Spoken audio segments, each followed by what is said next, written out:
pertandingan pekan ke-30, 1 Liga 1-2-0, 2-1-2-0-2, 2 antara PSM Makassar versus Persela Lamongan berakhir imbang 2-2. Laga PSM versus Persela berlangsung di Stadion Kapten Iwayan Dipta, Gianyar, Bali, pada Senin 14 Maret 2022 sore waktu Indonesia Barat. 2 gol PSM dicetak oleh Wiljan Pluim 12 dan Yakob Sayuri 48.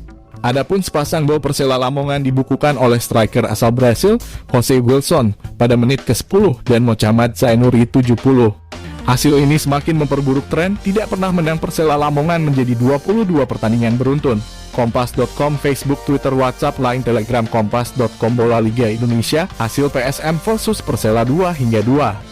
Laskar Joko Tingkir kian dekat ke jurang degradasi. Di sisi lain, hasil imbang membuat PSM Makassar gagal memperbaiki posisinya. PSM Makassar kini tertahan di peringkat ke-12 dengan koleksi 35 poin dari 31 laga. Juku Eja, julukan PSM, untuk sementara unggul 9 poin atas Persipura Jayapura yang duduk di peringkat ke-16 atau batas awal zona degradasi.